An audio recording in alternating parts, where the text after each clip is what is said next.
three missing Montgomery College students continues in Frederick County tonight. And I got to play with your wand. It was great. Yeah, you did. Definitely fun. Keep going. All right, let's do a cheers, y'all, on this hot ass day. Cheers. Cheers. Cheers. Ooh. I'm about to chase that with some water, y'all. It's too damn hot. Okay. Woo. Welcome, Mark. Thank you. Great to be here. Yes, Mark. Welcome of Scary Thoughts podcast. Yeah. You know, your podcast is infamous, especially between the Overlook Theater. Russell talks about you guys all the time. Let me tell you, I'm sure you heard it if you listened to the other show he was on, but he talked about y'all all the time. How long have you been doing that podcast? Maybe 6 years, maybe 7 years. I'm not really sure. Oh, wow. That's a good amount of time. That? Yeah, I guess so, right? Yeah, we're up to episode 115, something like that. Although the last 2 years has slowed down tremendously. How often do y'all do it? Is it like a once a month, once a week? Is it just whenever? It's whenever. You get. I mean, okay. It was once every 2 weeks for a while, but then, especially when I was in grad school, it went down to once every 2 months for a while there. Totally understandable. So let's talk about you a bit, Mark. Start from the beginning. I know you're in a band. You're a busy man. You got a lot of stuff going on. Just tell the viewers about Mr. Mark. I'm a musician. I'm in particular in a band with Andy Connors. We're called My Heart and Inverted Flame, sort of a synth doom duo. Great band. I also play solo, which is sort of like synth doom but no drums. And then I also do a podcast with my co-host Chad Lott called Scary Thoughts, or Philosophy Culture. And that, we've been doing it, I think, 7 years. I could be way off. But we like to take horror, usually movies, maybe TV shows, sometimes books, or even just social phenomena, and use it as a lens to discuss philosophy, or use philosophy as an excuse to discuss horror. And then other than that, I'm a bartender, and I just graduated with a degree in counseling psychotherapy. So damn. And you're a bartender. I didn't know you were a bartender because your drink did look professional. You're like, I made a margarita. I feel like your degree goes hand in hand with bartending too. I feel like 100%. So 100%. It's so similar. So similar. Your whole resume, that would be what impressed Terrell, being a bartender. A bartender, yeah. And when he talked about how he finds every excuse to talk about horror. Me too. That's all I want to talk about is horror. Our whole life is horror, period. Yeah. But, so you reached out and you said that, how did you find this movie? You're about to get into this movie called Pater Noster and the Spirit of Life. What is it called? Mission of Light. Mission of Light. We don't get into it. Directed by Christopher Bickle. Do you know Christopher Bickle? I don't. I don't even know how I came across it, honestly. I have no idea.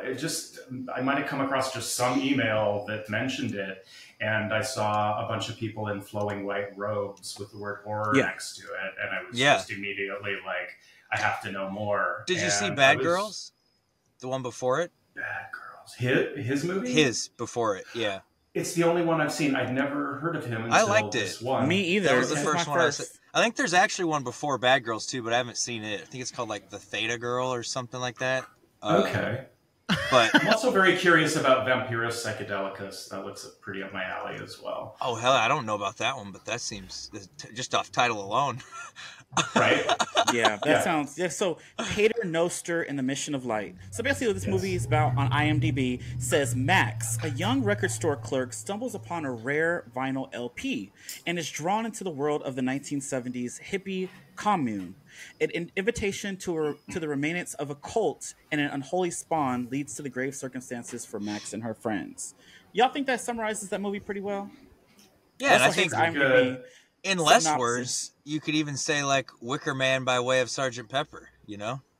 Yeah, it gave Wicker Man vibes. Midsommar-ish. But Yeah, let's get into this. So, this movie comes out, I believe, October 4th or October 5th on VOD. And we got to see a little early thing to review this. Should we spoil this at all, guys? Or what do you guys think? I wouldn't. I wouldn't spoil it probably since it's not I don't like think all you the need way to. out. And I don't even know if we could spoil it too much. Everything was kind of said in that synopsis, right? We're dealing with the cult. We're dealing with this record store. What I liked, per se, was when the whole movie at the beginning, there's like different records coming in and out. You had different little comedic characters. Like you had that one dude. What was his name? I forgot his name. He came in. He's like the comedic relief talking about, hey, Jason? how much can I get for this record? Oh, no. You're talking about the record store. Yeah, when he brought in that vinyl with the dick on the front, he's like, "Oh, this got his Johnson out. Like, you could give me a couple dollars for this." And I was like, "Oh my god, what is happening?" And it gave me the vibe of like an Amoeba or Rasputin, because I actually like going to those places, getting these used vinyls and or Blu-rays and things like that. I don't buy vinyls, but like that kind of stuff. Yeah, there's almost like too many of those like cringe record jokes up top. But the Herb Alpert thing really cracked me the fuck up, because it's like any record store you go into, you're gonna run across Herb Alpert and the Tijuana Brass, and like pretty much anybody who collects records has one or two of those because they found them for like $1, Yeah. So that was a good joke that I appreciated being in there. Yeah, and then they start introducing us to these characters, and I like a group of potential victims. I like the girl Max and her friend. They were just sitting there chilling, getting high, listening to music, and I love her room, like all the VHS tapes and the vinyls everywhere. I like that setting. It's like my house like that, but it's mostly movies. But it was I don't know. I like the setup. But what drew you to this, Mark? Like, what drew you to this movie? Like, oh, hey, I have to watch this. Like, for you. Well, I'm really drawn to cults just as a phenomenon. And then also, there's something about, especially living in Northern California, right? Like, the history of cults in Northern California is so robust and so creepy and endless. And I just feel like, honestly, it's like... when you're obsessed about music and you think you've heard it all, and then you're like, wait, you discover something, you're like, wait, this person did this thing and I'd never heard about it, and this is amazing, and where has this been all my life? I feel like that happens with cults in the Bay Area and Northern California, where there's always more. There's always more weird shit that has happened, especially in the 60s, 70s, and 80s in Northern California. One thing that is not Northern California, but is California, is... Father Yod, the Source family, which there was a documentary about, and it was really interesting. And one thing I didn't know before I saw this movie, but was delightfully surprised, is I was working at Aquarius Records when this box set came in called Yahovah 13, and there was this basically cult, this intentional community that had a recording studio, and they just recorded all these albums of these like psychedelic jams, and they had a health foods restaurant and store in like the LA area, and he ended up dying in a hang gliding accident. The guru in Hawaii, but it reminded me of that. Like, I was that guy in a record store, working in a record store, and going like, wait, what the hell is this? I have to know everything about this. Yeah. And like, I love that, because I was the guy trying to get $2 for my shitty record that like wasn't really worth that. Yeah. So Mark, do you have any, first off, I just want to let you all know, Mark bringing us this movie was so odd to me. Because him and Chad, like, first off, if you're listening right now, definitely check out Scary Thoughts. They are the polar opposite of this show. This is chaos, lowbrow fun. They are highbrow. I've been trying to get people to go on their show forever, and they're intimidated. Y'all are in intellectual heavyweights, and I mean that as a compliment. Here's the thing. They don't they don't watch these movies like we do. We watch everything, and then we try to, like, mine for gems and bring it forward. So when Mark brought this up, I'm like, I've never heard of this director. Of course, me neither. I knew one of us would, and Evan had seen one of his prior movies. I saw it at Fright Gown. There was some sort of like, it was like an online event thing they did. The organizers of Salem Horror Fest is who put it on, and this was several years ago, like during the pandemic is when that movie came out, Bad Girls, that I saw. It was at that Fright Gown online event, and that's where I watched it. He was like there, the director, talking about it like in the chat and stuff.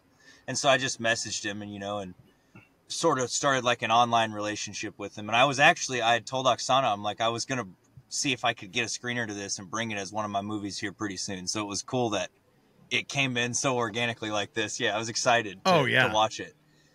Yeah, no, it's rad. And I knew for Mark to have brought a film, there had to be like an entry point. And then when you mention cults and music in the Bay Area, are you a vinyl collector, Mark? I'm not. I would be, but I kind of purged everything. I think I sold all my vinyl and bought synthesizers. Okay. Cool. I'm like, much more actually much like the LCD Sound System song. Now that I think about it. That's Evan, great. I don't know if you have any experience with Scary Thoughts or anything, but you should definitely I don't, check but out... it feels like it would be my vibe, kind of. I feel like I would like it. You would fuck with it. I also think you should check out Mark's band, My Heart in Inverted Flame. It's fucking... Yeah, I mean, and it's like you were talking about it a little earlier, and there's no lyrics, right? It's just like there music. are, but you wouldn't know it. They're buried so deep in the mix. I just started working on the assembly edit for my first feature. Oh, don't you fucking pitch. Get the fuck out of here. Maybe it could fit somewhere in there. No, you can't afford him. Dude, they did a collab with Banshee, dude. Oh, shit. Yeah. Okay. Yeah. Oh, you know Banshee? I was so shit. Dude, yeah. So Mark turned me on to Banshee, trap metal. And then I went and I got obsessed. And then when y'all did a collaboration, I'm like, dude, this girl's blowing up right now. What good timing. Totally. Yeah, that's the EDM stuff is definitely my, like, I don't know, because I graduated from high school in Colorado, so. EDM? What the hell are you talking about? That was our kind of, like, electronic, dance music type, like, so trap, dubstep, house, all that kind of stuff was our thing, like, in high school growing up. We were always going to, like, Beta nightclub and stuff, and that was when, like, Skrillex was, like, blowing up and everything. It was, like, 2009. So he was like the hot shit, and like, okay, stop. You're like embarrassing the podcast right now. Stop talking.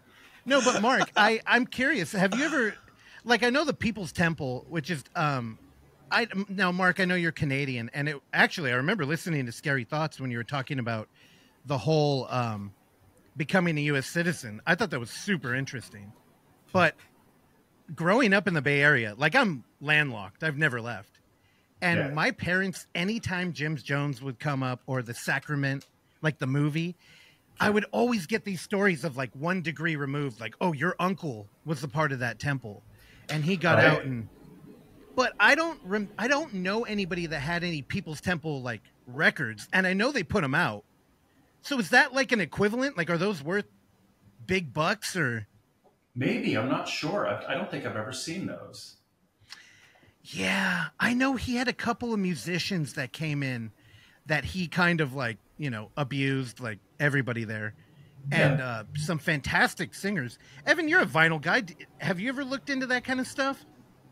Because I only kind of, like, when I lived in Florida is when I was really heavy into collecting, and we had, like, there was a few stores around that were kind of like, I don't know, they were kind of corporate and lame, but there was one I used to go to called Remember When. And it's in Pensacola, Florida. Shout out to Jackie. I don't even know if that guy's still alive. It was a super old hippie guy who ran this record store, and he had it since, like the 90s or some shit. And he had so much cool stuff in there. And he had a whole room that was like dedicated to like equipment and stuff.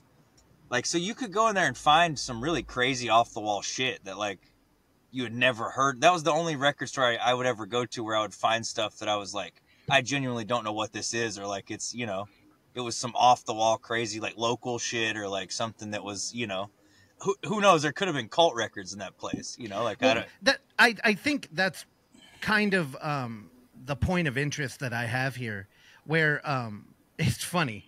I always end up making arguments based on conversations I've heard on your show, Mark. And I remember y'all did a Dungeon Synth episode.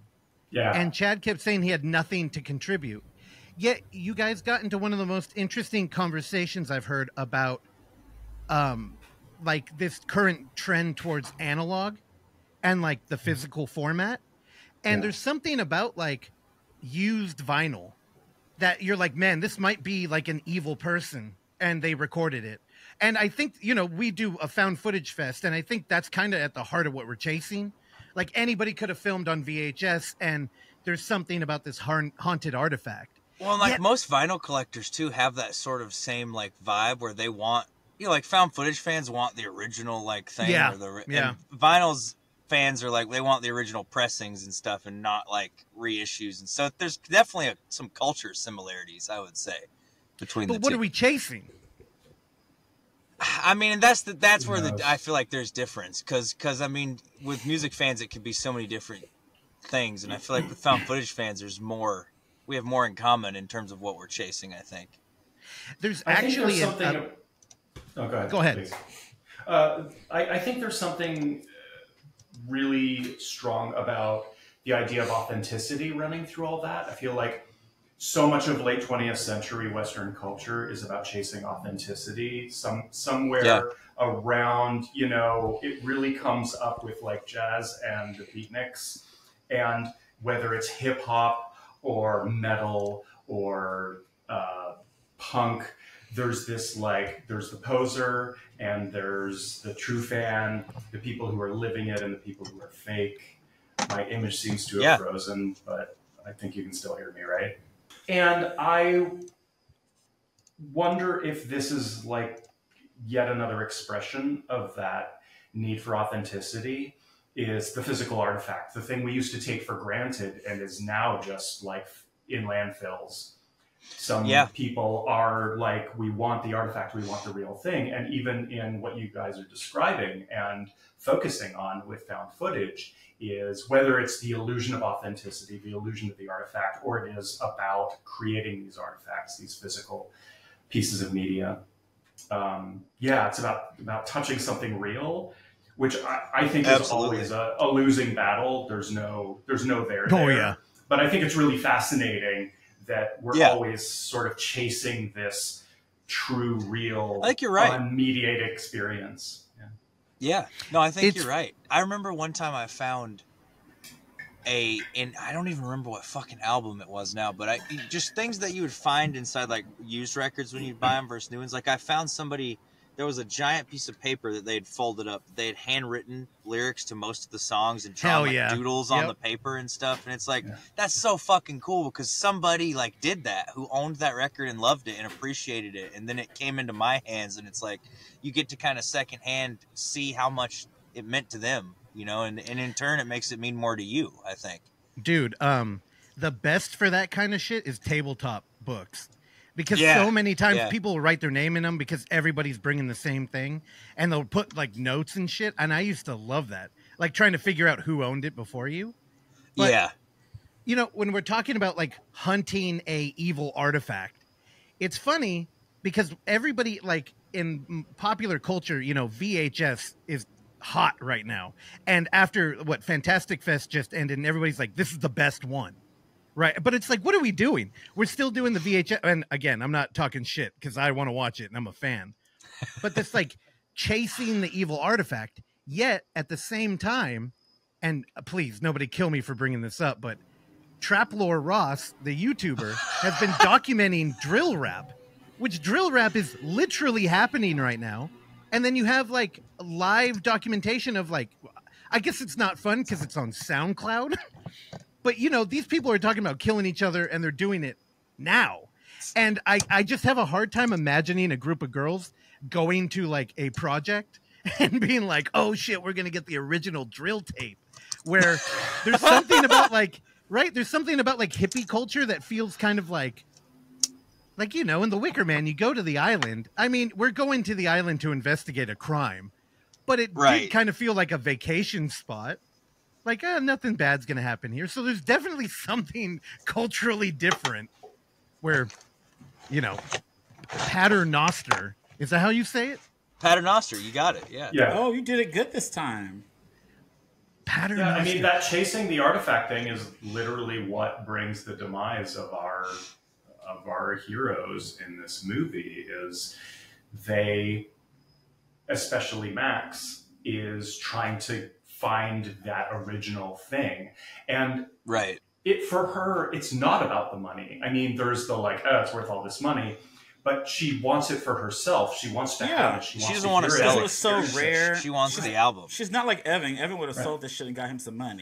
But she No, there was really some wanted things I this. care about, but I don't care about the popcorn buckets. I would fucking sell in a heartbeat. I know you I have would. zero interest in like collect keeping those. those. I I know, and I have a would whole sell the fuck collection. out of that. I know you would. You crazy.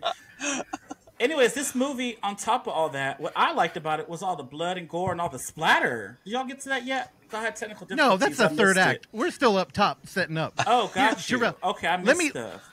I know. Are you good now? You had like technical problems there. I did. Yeah, he's good now. So I'm going to out myself, and I have a real life example of like, I mean, I'm the example here of like hoarding.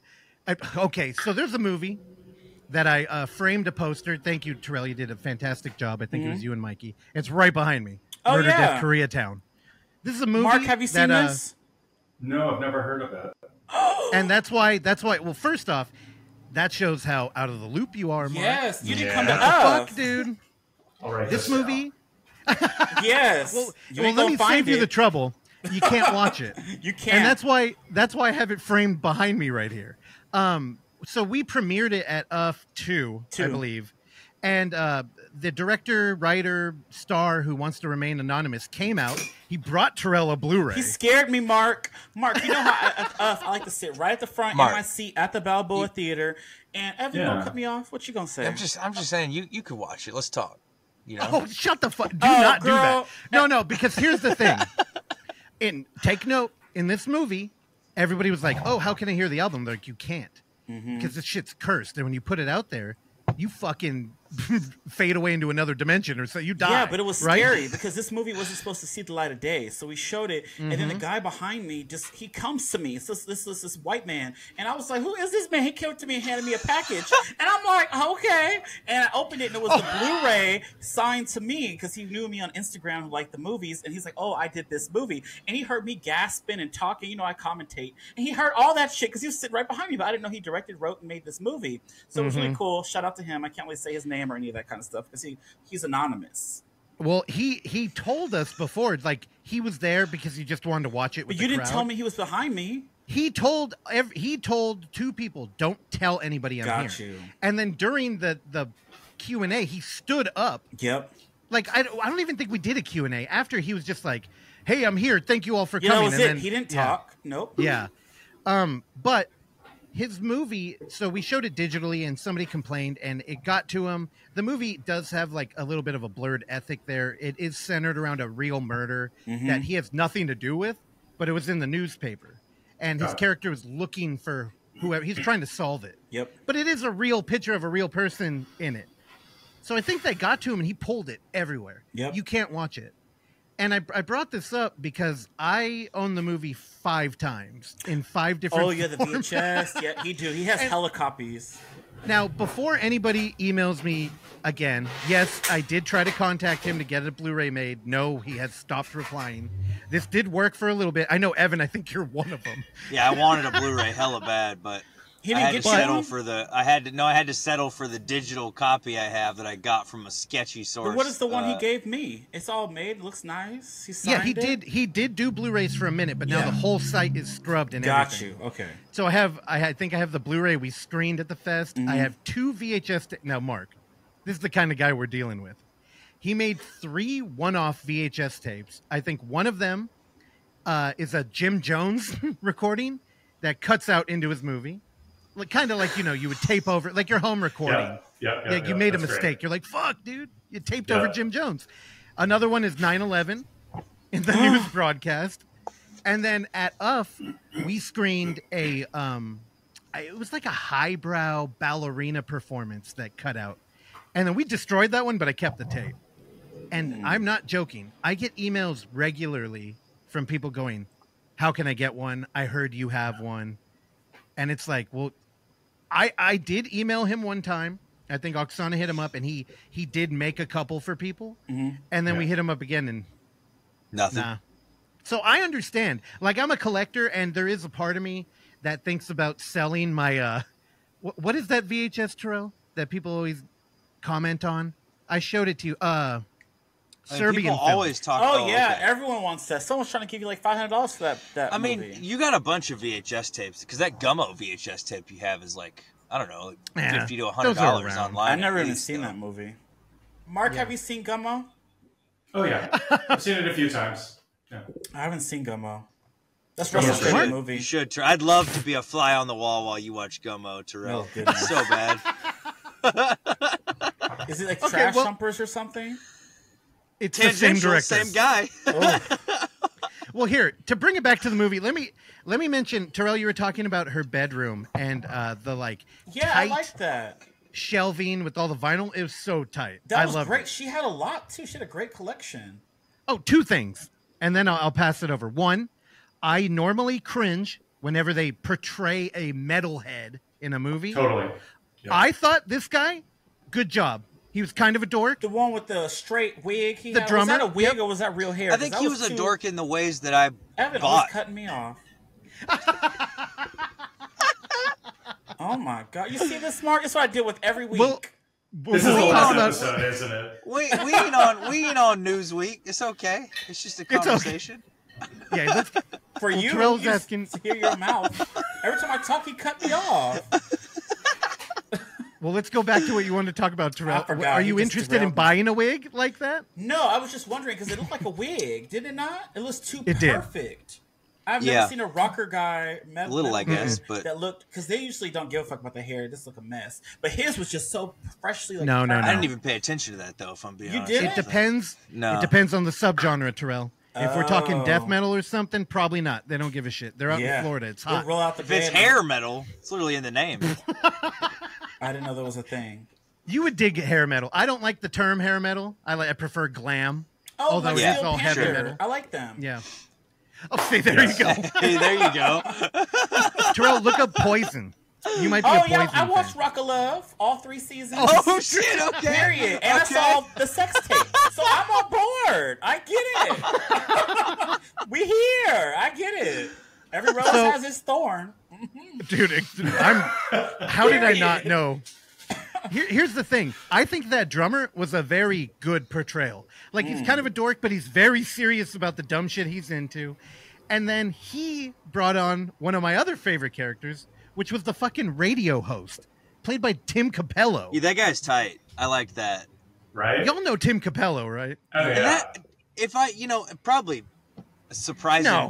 to nobody who knows my taste, but the first third of this movie was absolutely my favorite part of the movie. I love the fucking nerdy record kids hangout shit. Like, I don't know, I was just here for that. Them talking I like about the other half. all these things and then making references. I know. So we always I know. opposites. You know me. Yes. I like the That- honky tonks. Yeah, I liked all that. That was great. Yeah, We'll I get feel like to it. that first bit did as much for me as any of the rest. Like, I really just liked the fucking people hanging out and talking about records and shit. Like, it was my vibe. I liked all of it. The last 2/3 were cool too, but I just liked the interaction stuff up top. Even Would though you I shut will up? say, He talk a I lot. wanna talk think about that- Tim well, no, I Capello. think Do you- the performance was maybe my I think one of the weaker like angles of the movie was a lot of the performances were a little. Their stilted. acting was just, Disney Channel. I don't know. But Okay, Russell, I don't know if I would go that far, Capello. but So you goddamn Luddites. Tim Capello's the saxophone guy from Lost Boys. Oh. Mark knew. I knew Yeah. it looked familiar. I didn't know who he was though. Looked like he got to get back in the gym. I don't know what was going on. His eyes, he had some I Meg mean, Foster age, stuff going on there. The age just does that to you. I have to brag. I saw Tim Capello play sax with Tina Turner in Oh, You shit. saw Tina Turner? 85. Yeah, private dancer my tour. God. Yeah, he was amazing. Yeah, that's She something we was can bond amazing. over. Oh, I love Terrell. that. I like Tina Turner. No, Right. you don't. Yeah. Let him Hell talk. yeah, I do. Hell yeah. Not as much as you eat squirrels and like squirrels. So that's a whole other story. I don't know. I think I might like Tina Turner more than squirrels. I feel like you're overestimating how often I consume squirrel. It's been years. Mark, what did Tim wear when he was playing with Tina Turner? A tank top. Oh, tight. Okay, And I didn't know a if he was lot like, of baby oil. Yeah. Oh, he'd be like one of those. Yeah, Damn. baby oil, Oh. gold chains, tank top, tight jeans. It was fucking beautiful. Got Hell it. yeah. Okay. Yeah. You into that, Terrell? No, but I mean I get Every That's- pussy in a square mile radius just drenched from the fucking Oh tank my top. God. Oh my god, you're on your happy pills. All right. Russell, continue. Also, your thought. Evan, you're a goddamn producer of this show. Why aren't you pulling this shit up? I don't know, because we took shots before we started. Like, You what are we took talking Oh one about? my shot. God. I took three. So I don't know where you at. I didn't even know what this guy's fucking last name is, who I'm supposed to be looking up. Capello. Oh, He Mark said it 3 Capello? times. No, Tom. Did he say Tom? it's No, Tim. that's Tom Morello, right? Oh, it's Tim Capello. Okay, whatever. I'm thinking Tom Morello. We're talking about music. Tim Capello, American multi-instrumentalist. Let me share my screen here. All right, Yeah, I no don't more know if you shots guys for know, Evan. he's been touring lately. Like, he's been... Oh, I know him. Like- He's in the movie. We were just talking. Okay, I'm sorry. Yeah, no, Oh my all right, God. I knew that. To be fair, I knew that. Like, what the fuck are we doing here? Like, what? I'm sorry. That was embarrassing. I said what I was thinking, and it just came right out. But anyways, yeah. You cut Mark off for that. Yeah. So, have you seen him lately? I know he's been going to like Mission, right? He's like playing bars and stuff. Yeah, he's touring, and he's basically like showing up with a sax and a backing track and videos playing, movies he's been in, and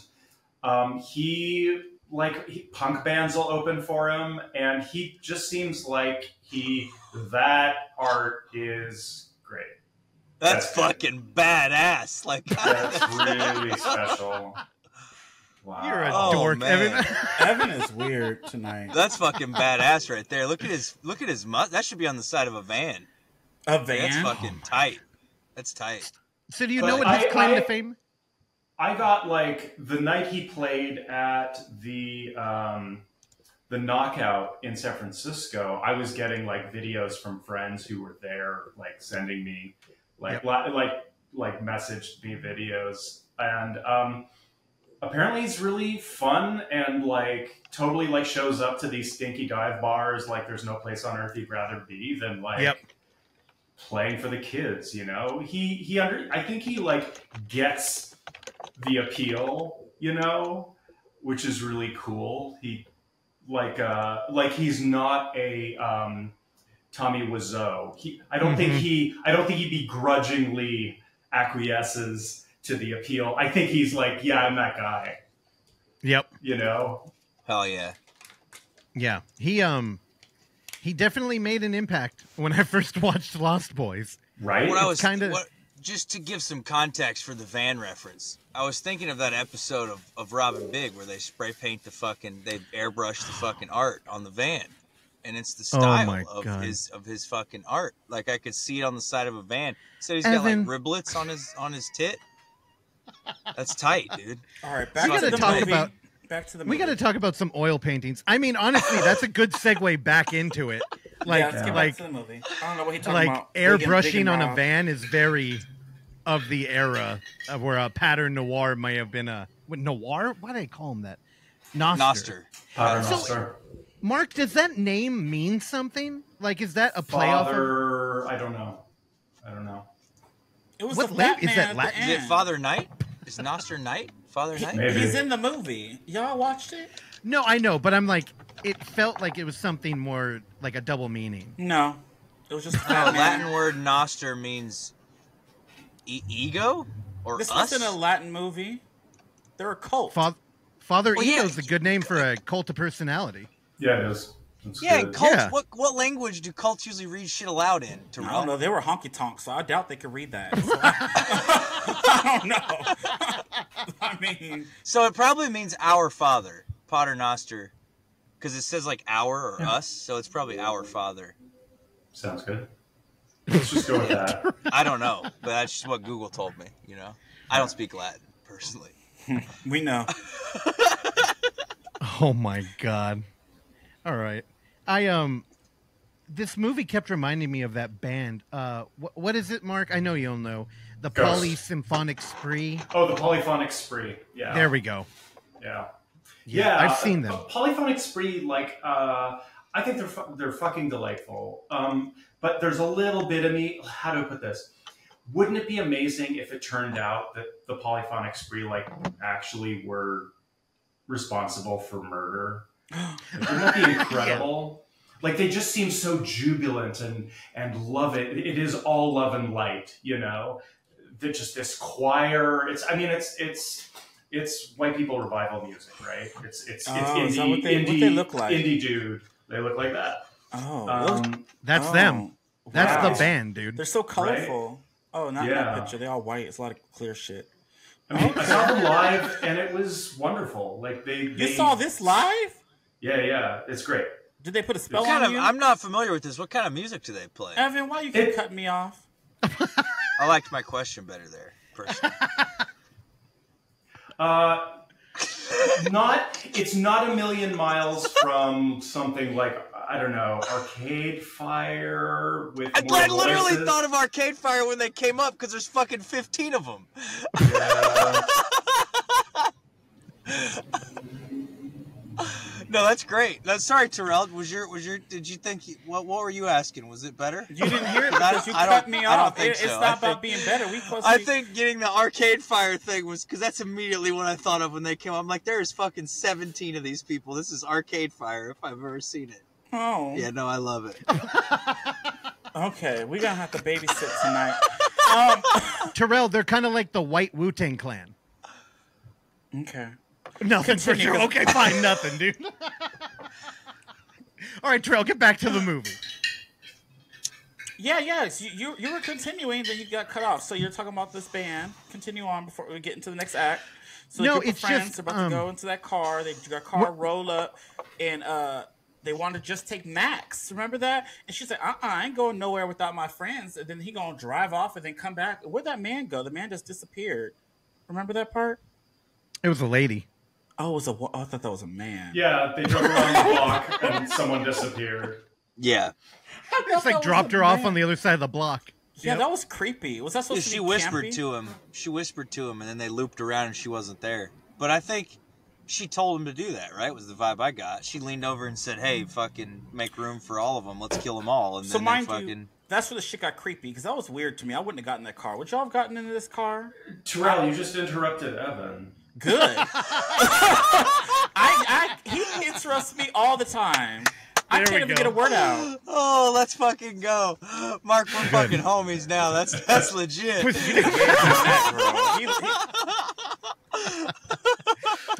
just made Evan's year. Look at that. I know you did, because usually we always be coming for Evan.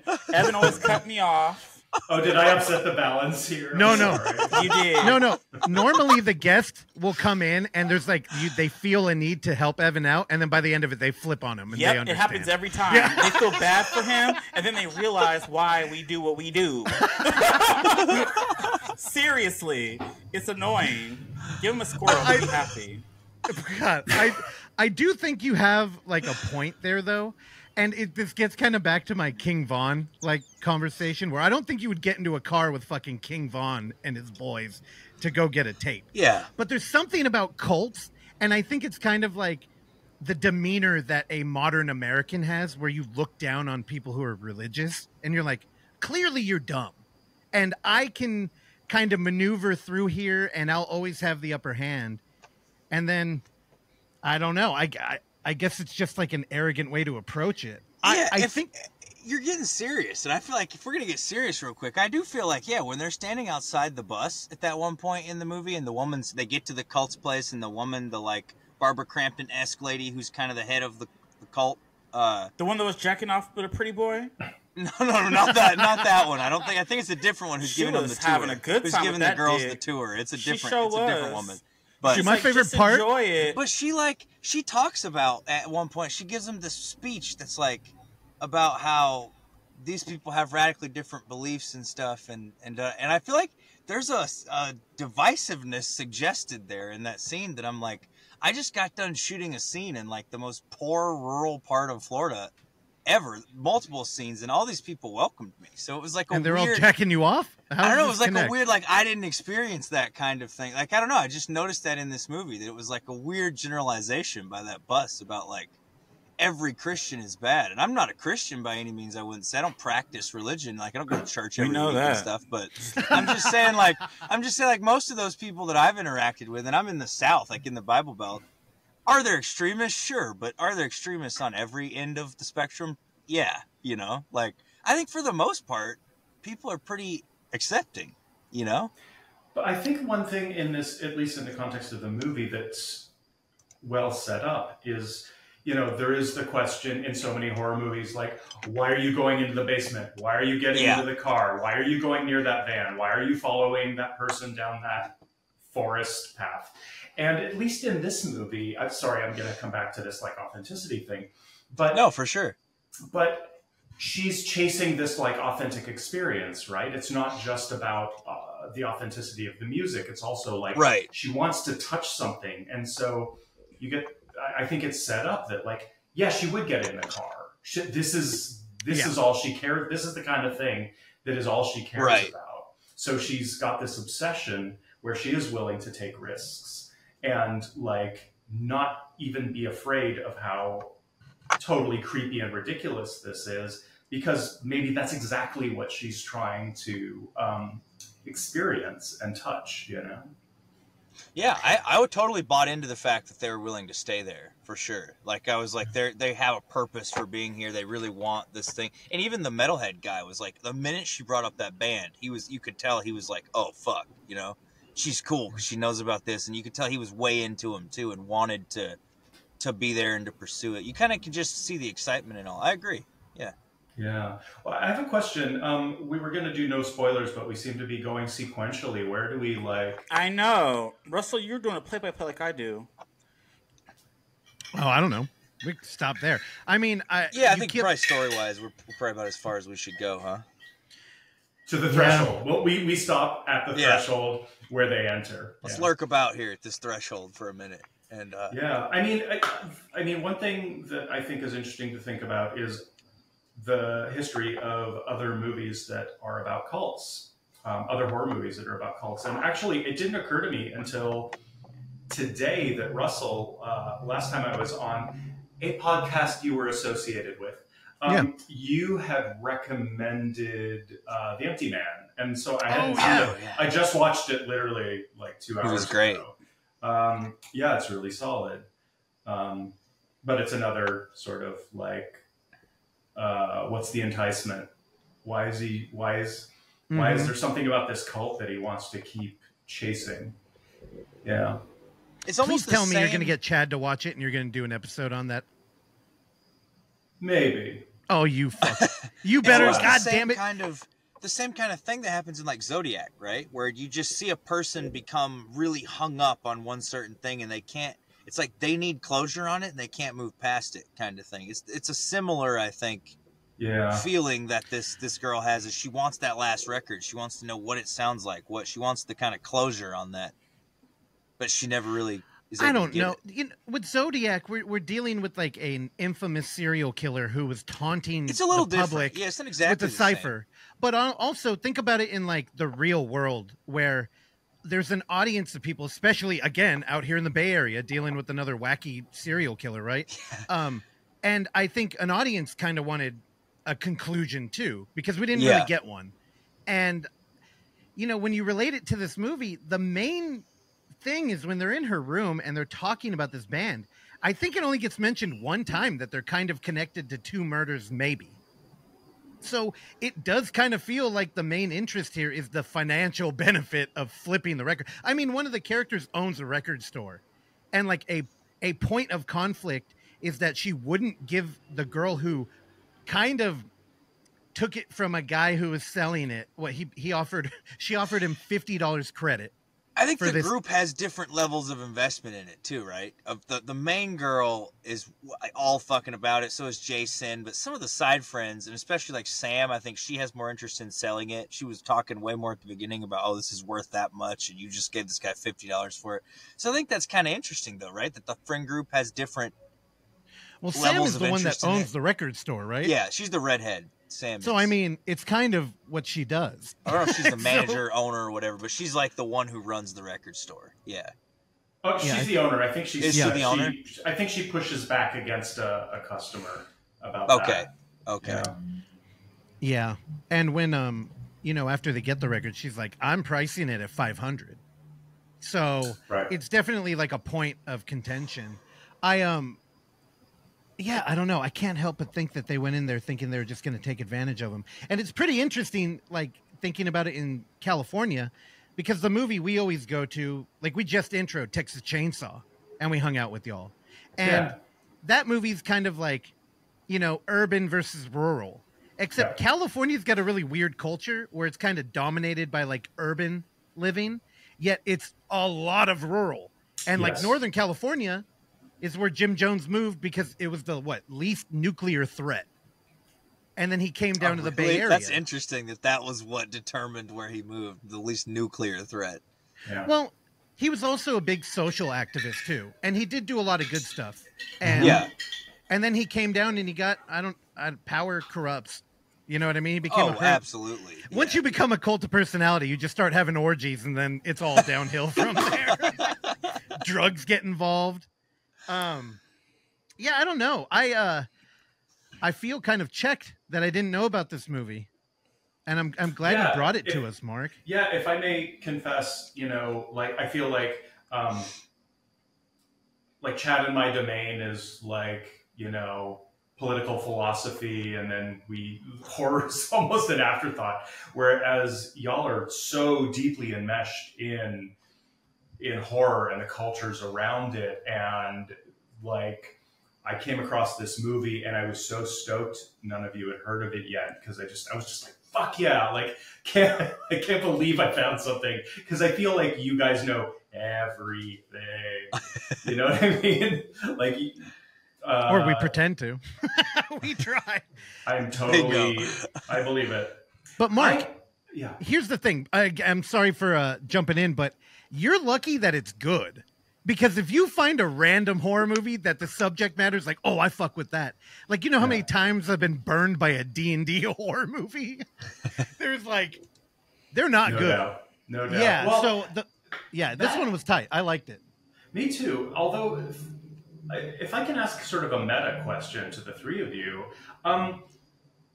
when I look at art, film, whatever, I do my best to take it on its terms. I may be critical of it, but I really try not to think in terms of, oh, it should have done this. It would have been better if it was this. I try to just be like, it is what it is.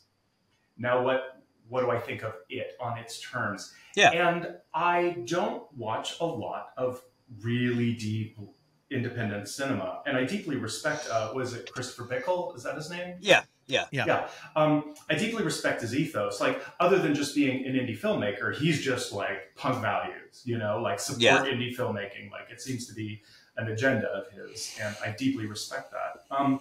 He's not like an indie person, I don't think, who parades as like indie, like, but really has like a good backing behind. Like, he's truly grassroots, I think. Yeah, resolutely so, it seems. Let him finish. Thank you, Terrell. He just keeps cutting people off. Let him answer this first so he can shut the fuck up. All right, continue.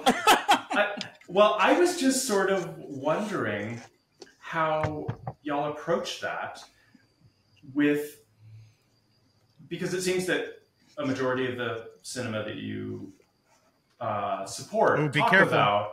Oh, don't be mean. No. I appreciate that. No, I'm not going to. Have work within a lot of limitations, right? Mm-hmm. And consequently, you're going to get actors that are probably friends of the directors. You're going to get, you only got one take, and that's what you're going to roll with, right? And so consequently, a lot of independent cinema is really compromised, just as a matter of economics and time. And I'm wondering how you guys think about those limitations. In this film, the acting's a little inconsistent. God bless it. Yeah. Sometimes the script doesn't line up with what you're watching.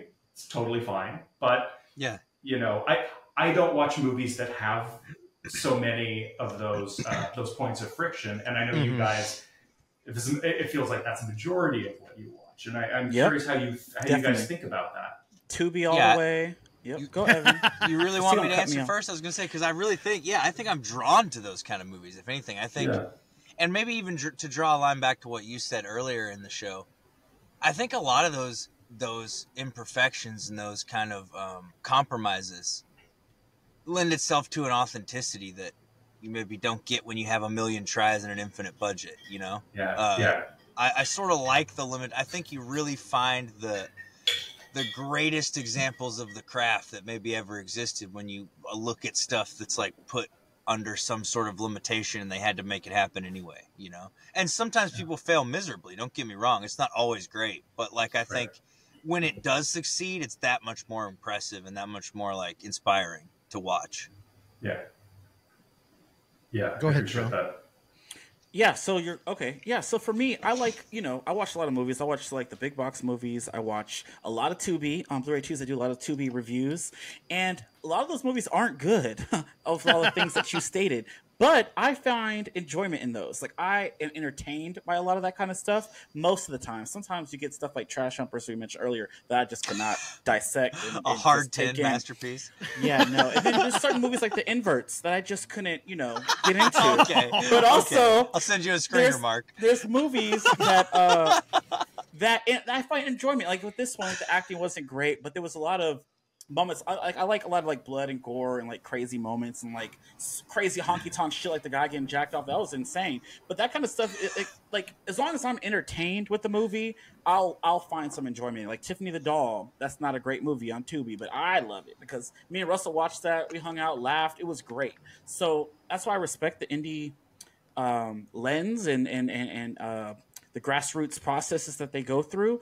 But I don't know. Yeah, I find enjoyment in all different stuff. As long as I'm, it's entertaining, then I'm here for it. I don't like boring stuff. Like if I'm, I can't get bored. That's the only thing I think that draws a line from, like if something's too long, like everything got to be 2.5, 4 hours now, and it doesn't warrant that time length, then it's not for me.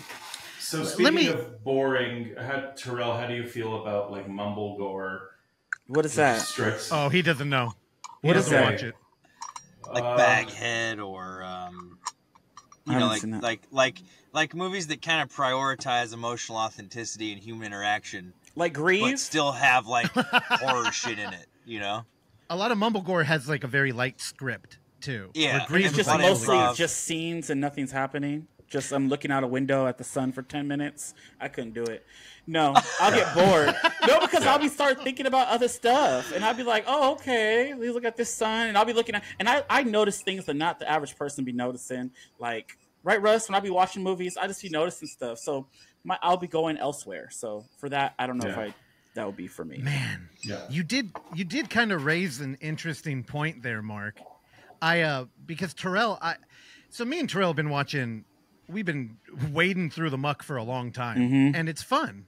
And I think a big part of the Overlook brand is kind of understanding that movies at, their roots are communal, and a lot of these indie horror films are really enjoyable together. Yep. And I think if you don't have like the kind of traditional talent or technical prowess or budget, it's hard to lock in alone, but you can find like a lot in a group. I mean, God, we were watching one movie, and Terrell, you started busting in. It was a Tubi movie, and you started talking about how they were. What the hell? What do you do to greens?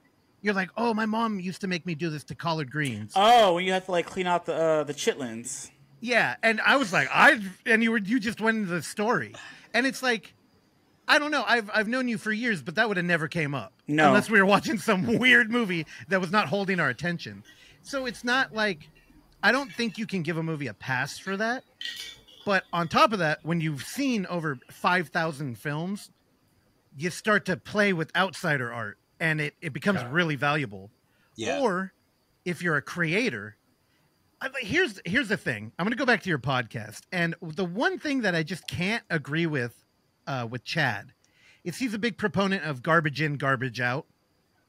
And I heard you kind of like talk to him about it, and you were kind of bringing up the local drag scene, and you're like, well, these aren't professional people and they're amateurs, but they're in a culture, and the culture can elevate good elements of like new ideas, and people can come in and watch like performances and they're like, you know, maybe these people aren't perfect, although I think that might not even be true anymore. I do feel like a lot of our drag culture out here is professional. Like the culture, popular culture kind of caught up with them in this case. Well, if I may interrupt, since so you're so nice. That's what's going around. Evan, do you see what happens with this? This is what you do. I will never because ask you just to cut interrupt. people off. I could be hosting a show and you just cut me off like you got the audacity. I will never ask. Mark, you may. Go ahead, Mark. Please. See, what's ironic is I asked if I could interrupt and everybody talked over me. Period.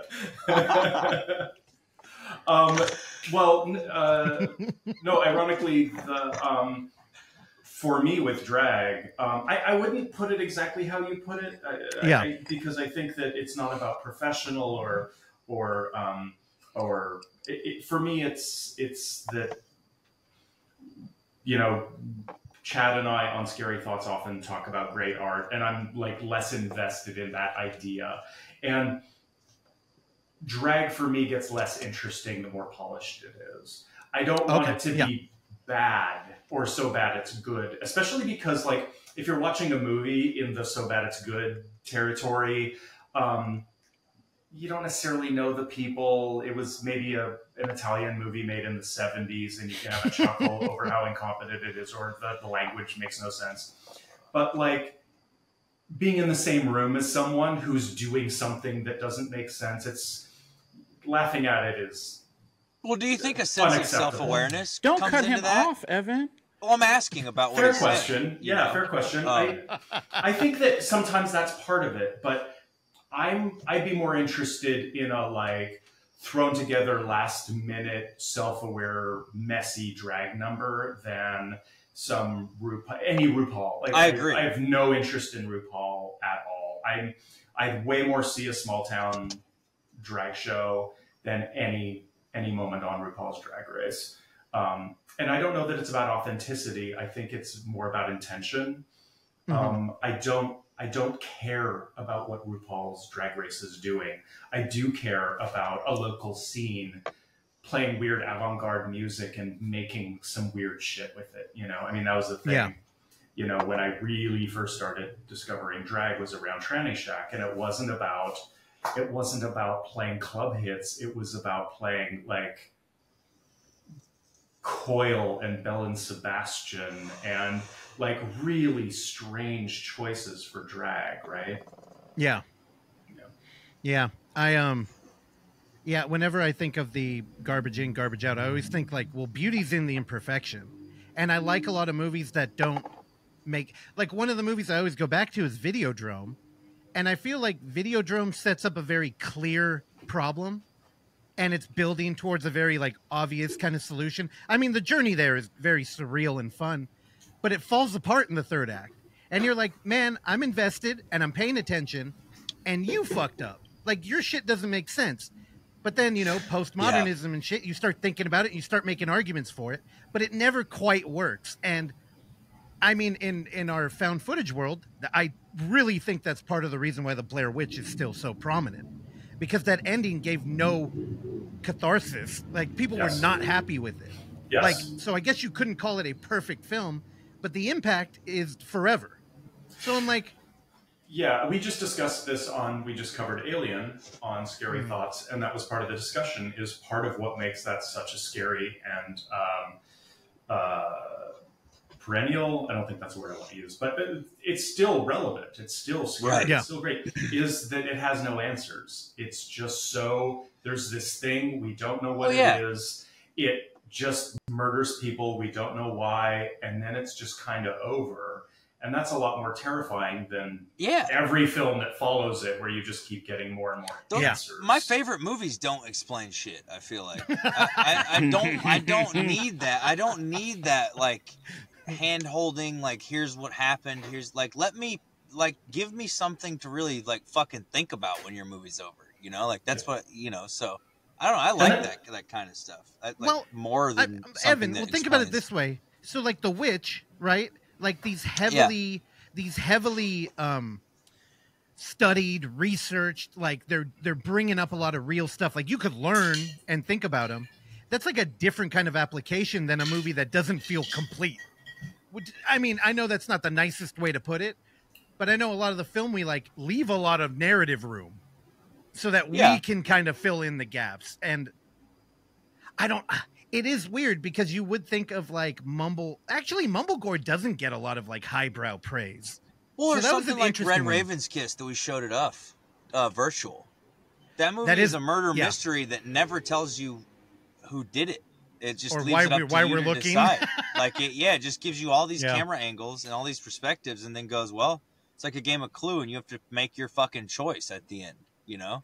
Which is like, I think there's a different kind of merit to that. I liked it. I was like, holy shit, like you caught me off guard, you know? Well, I think Red Raven's Kiss would be local drag. Like it's not it's not perfect, it's not cookie cutter, but there's a lot in there to like think about mine from. Yeah. And I think those kind of projects that are not cookie cutter and that are fucking nothing but heart, not money, are the kind of projects that really push a medium forward. And the money backed projects come later, and maybe they polish it in a way that the other ones weren't polished, but the ones who really changed the medium and pushed it forward are the ones who fucking got out there and just sweated it out and did it, you know? Is this where you're going to plug your movie? Oh, yeah, do it. Florida Man. Hey, Indiegogo's still up. You know, we're going back in December to shoot more. Let us get the ending we want. Help us get the ending we want. Go ahead, Mark.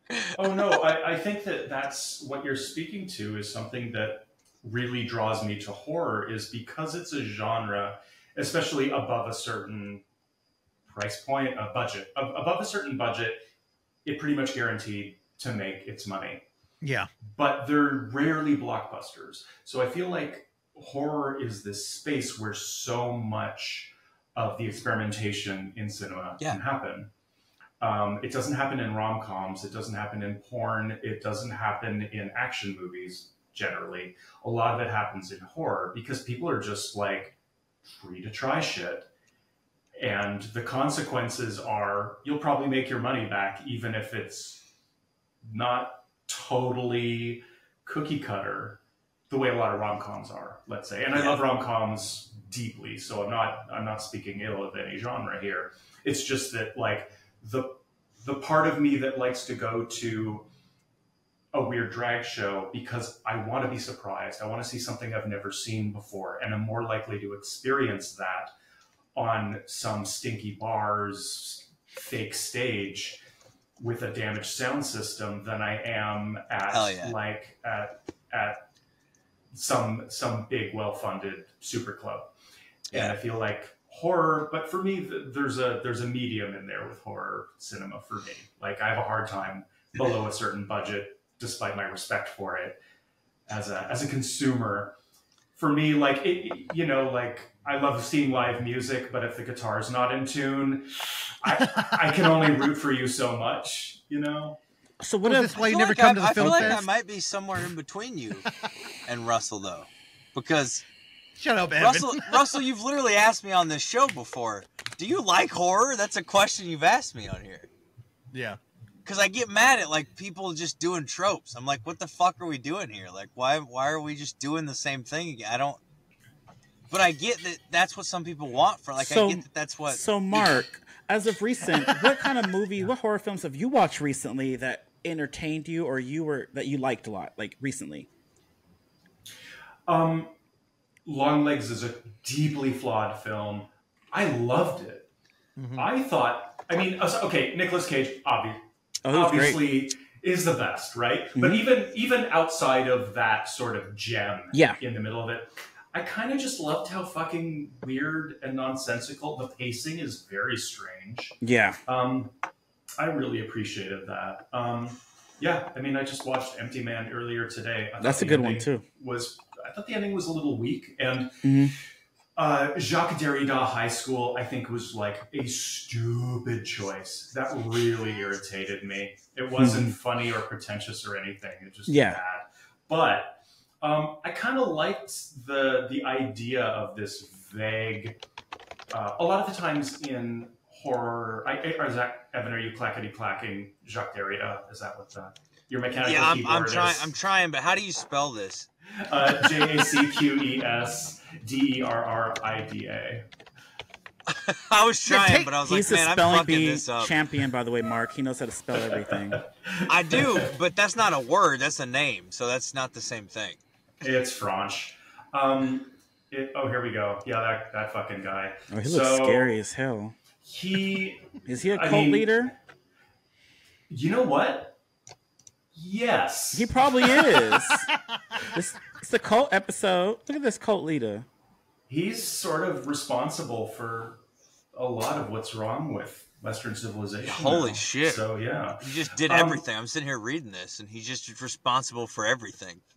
Well, his books are notoriously impenetrable, and he's responsible for a lot of the way we think about postmodernism and deconstruction, but his books are unreadable. And so he is a really pretentious reference point because he's the type of person who everybody who has an art school degree knows about, but nobody who has an art school degree has actually read and understood. So it's a really good, like, pretentious name drop. Yeah, He's got a Jim Jarmusch vibe to him, right? I don't understand the haircut. Oh, yeah. Oh, this I love picture? that haircut. Like, Great. it's a Jim Jarmusch. Like, that's fucking with the, yeah. All right. I like it. But the aspect of The Empty Man that I really liked is the more sort of Lovecraftian things get, the more I tend to like them. And I don't mean like there's an octopus monster. I think that's actually not interesting to me. Right. Is The Empty Man, it had a monster. Actual cosmic horror. Actual cosmic horror. Just like The Empty Man sort of, and a lot of horror that's about cults is like there's this unknown idea.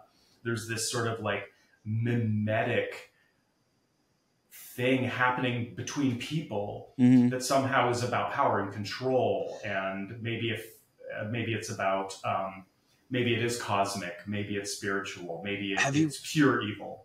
Sorry. Have you watched any of Benson and Moorhead's stuff? Resolution, The Endless, Synchronic. I love their shit, and I feel like they explore stuff that's beyond. It's cosmic horror beyond just here's a tentacle monster, you know? Yes, totally. And I love that. Yeah, it's actual cosmic horror. No, that's great. Yeah. All right, Mark. So we talked a lot about this cult stuff. Do you have any cult movies that you're interested in? Would you join a cult? No, I feel like I if I can like open the door like a crack but keep the chain on so nobody bursts in. I was kind of involved in something for a period of time. What? You was? Give us the tea. No. Oh, shit. That's what I say. I was involved in something for a number of years that was really pernicious and invasive. Scientology? And really, no, thank God. No, far more, I don't know. Far more indie than that. Oh, okay. And it left me with a lot of damage and a lot of interest in what the fuck just happened. Oh. So I was always interested in cults, and then I woke up one day and was like, "Oh my God, am I in a cult?" And then had to had to get myself out of the situation. Oh shit! I'm glad you got out. Word. Period. Totally.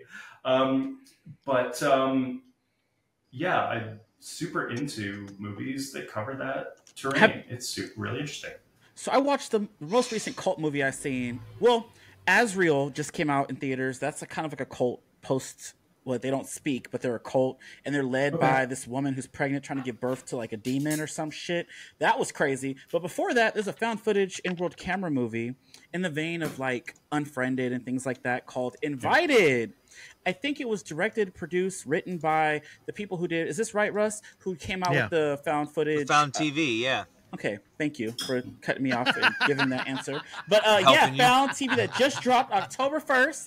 And that movie was pretty solid. It's about a Russian cult. And I was trying to ask Oksana, because Oksana Russian, like this church was so scary. And they had these people, they cut off their breastises and they testicles to enter this cult. Have you heard anything crazy like this? Did that happen in your cult?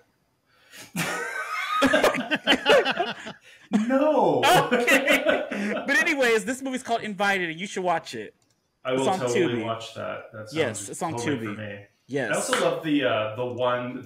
It's been a while since I saw it, but what was the segment called? It was in one of the VHS compilations. There was Safe one Haven? that was. Is that what it? That sounds right. The Timo Shajanto one with the cult, where the guy the Asian guy does the crazy suicide shit at the end. Yes. Okay. Yeah. That was awesome. It was VHS 2. Yeah. That You know sounds what I right. hate about that short? Why? Everybody loved it, and then every VHS after that had to try and have like a wacky foreign short, and none of them lived up to it.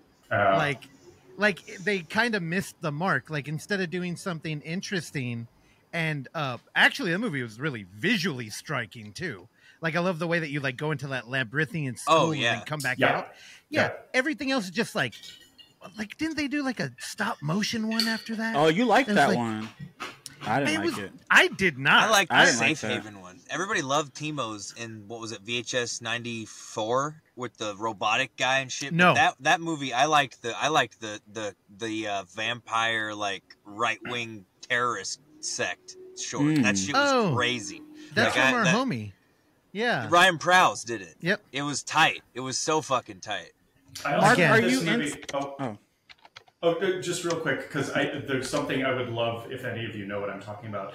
There was this one movie I saw a long time ago. It was Japanese, and it was kind of about this revolutionary anarchist cult, and they basically go out into the woods and they just murder each other. And it's really bleak and really fucked up. What the fuck? And I can't find any trace of it. It's like I rented it from Le Video in the 90s, and then it turned out it didn't actually exist. Like I had the only copy because I spent so much time searching for this online. And do you guys have any idea what I'm talking about? Does this ring a bell? Is this? I really want to.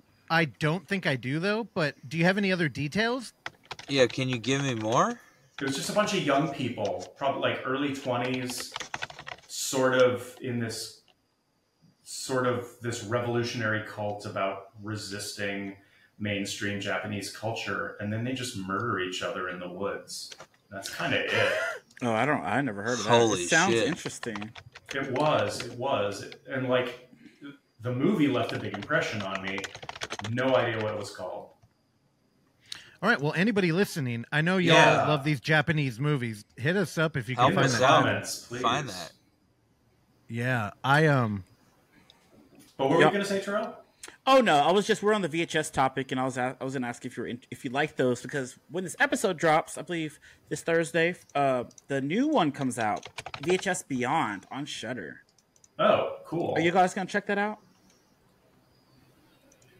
Yeah, Yeah, I Yeah, want for to. sure. Absolutely. Yeah. I can't remember if I have Shudder or not. I'll have to. That's You know, like no. one of those that was your way of services. saying no. Oh well, if I have it, I'll look. Oh, okay. Yeah, Mark, you got to start watching some bullshit so you can come on here and talk to us about it. Yes. Well, I You had asked Oksana if you guys had covered Anti-Wonderful, and that was another one she hadn't heard of. I'm super curious about I never it. heard of that. What is that about? Give us the tea. Do not know. Haven't seen it. It's Oh, 2 years ago. look it up, Looked Evan. really intriguing. I'm on it. The poster's pretty good. Oh, that's fucking great. Look at Right? that. Oh wow, I want to watch this. Yeah, there's a promise there. Oh, hell yeah. Look at this. Right? Oh, look at this. Is it what? Dave O'Shea's in this? That's not Dave O'Shea. He looked nothing like Dave O'Shea. That whiskey got to your head. Okay, we got to keep that on the radar. Is that out yet? Is that streaming? What does that look I think like? it's from 2 years ago. I think that would Yeah. be another. You probably have to ask the filmmaker for a copy Only or one. something. Yeah. I can't find a copy. I can't find it streaming. You know, Gotcha. if while we're on the topic, God, what was the name of that fucking movie about the cocaine dealers in lockdown?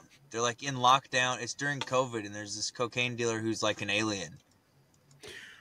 You and aliens. What the is fuck, up with what you the and fuck aliens? is that movie He called? likes dude? Mark. He just loves aliens. He probably want to be one because it's so weird. He has like a fetish for aliens, Dude, that's tight. right? Am I wrong, Like- Russell? Like people who are here from other countries Veneer. without. This is it. No, alien with little green hit people. Let's watch the Mark- trailer together. Mark, we call them migrants now.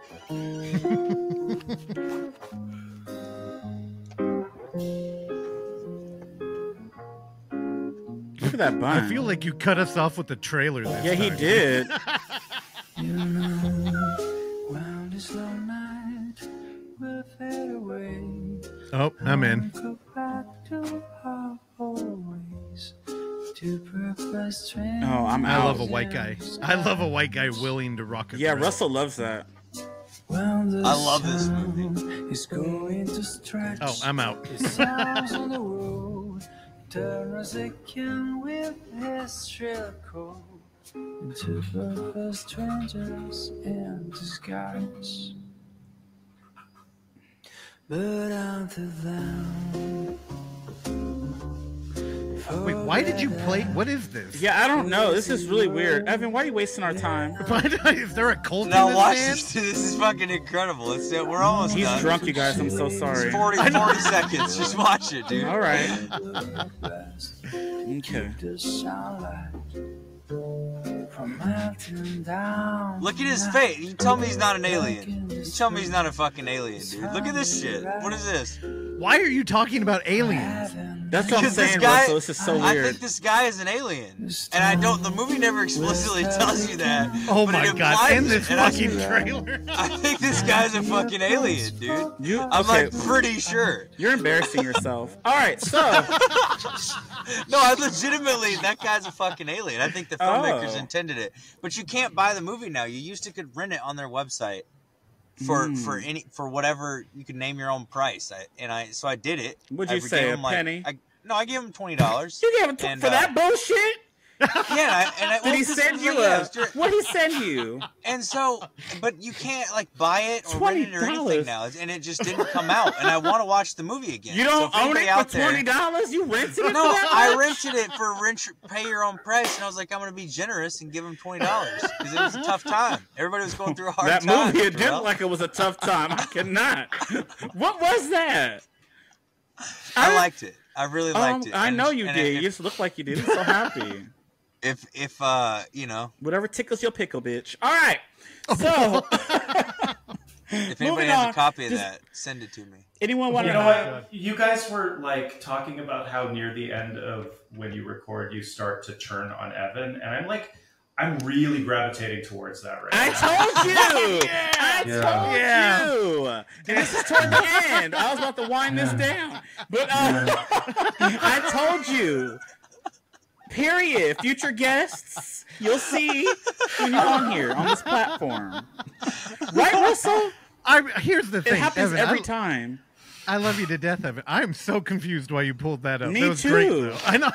It just felt right at the time. It did? Sometimes when something feels right, you got to write it out. You know.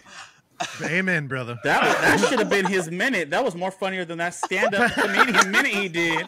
Period. That was actually funny. Oh my god. Anyways, Well, Mark, yeah, anytime you want to come join the chaos, yes. dude. But before you go, what you got anything you want to plug? Where can people reach you to hear about your band? Scary Thoughts. Y'all have an Instagram, a website. What y'all got? Plug all that. Yeah. The Scary Thoughts Instagram is pretty dull. I would just say the podcast. It's on all the podcast services, including YouTube. So Scary Thoughts, horror, philosophy, culture. Just two animal skulls is the logo. Yep. And for my music, marckate.com, marckate.com. There it is on YouTube. And my band, My Heart and an Inverted Flame. Almost everything we do is on Bandcamp. Not so much. That's my personal website right there. Oh my god, it's way out of date. Especially seeing that logo. That's banished. Actually, if you click that, yep. And then scroll down and click that. That's my band. Oh, nice. Yeah. Is this like a MySpace for bands? I ain't never seen this. Bandcamp? I never heard of this. No, it's not far. I mean, it's basically like where indie music happens now. Got it. Mm-hmm. It's the indie music store of online. That's where Randy's band. You can buy their latest album there. Oh. Okay. Randy Stat for anybody. Randy Stat, yeah. And then, other than that, if for some reason you're watching this and you're like, dude, I wish this guy was my therapist. You do therapy? Yeah. Oh, Evan needs it. You heard this episode. You're probably like, I'm going to call him after this. This man is I troubled. need to just come sit at that bar for a few hours. He been touched by an you know? angel. No, he touched by an alien. I can also just make you a margarita and you can take Thank it you. all. Make me one. When I come do that shit over there, yes. We're going to period. Please. Yeah, come to UF. You got to come to UF next year now, so I feel like you were at UF 6, and I he introed Invoking Yell. Yeah, and I don't know how I didn't meet you. I was there. How did we You're not probably fucking getting meet high each other? outside like you always do. Nah, that year I was pretty glued to the inside more. This year I bet felt more you comfortable to go outside and get high, but last year I wasn't. What was that movie that preceded Invoking Yell? It was Australian, and it was about the subway tubes. The Tunnel? Was that what it was called? The Tunnel and the Tunnel documentary? Yep. Yeah, that was fucking great. Mm-hmm. Oh, hell yeah. Oh, hell yeah. Damn. Yeah, I love that one. That's yeah, cool. You've never seen it. Great. Yeah. I'm going to send you a screener of the inverts after this is over. Oh, God. Well, he's really not going to talk to us after that. That movie, he did a fucked up movie. Well, I mean, to each his own. Whatever you got. Yeah, you'll probably like it. Russell's too nice. He just says it's the best thing ever. It's not. But check it out. Russell's an associate producer on it. I hope he likes it. Oh, I bet he was. He gonna put his name on it. But listen, all right, I'm not gonna be shady. All right, y'all. Well, thank you for this episode, Mark. I'm glad you joined us. You gotta come back. We're gonna talk more about horror, and we'll see y'all. Yeah, really next time. enjoyed this. Thank you, great. Evan. Thanks, Russell. Thanks for having me, y'all. Don't skip the foreplay. And this. Thanks for listening to Footage Foreplay. If you enjoy the show, please consider leaving a review, sharing it with a friend, or simply hitting like. These small gestures are a great free way to support this mayhem, and if you find some footage we should be fondling, email us at footageforeplay@gmail.com. Check back every Tuesday and Thursday for new episodes, and remember, don't skip the foreplay.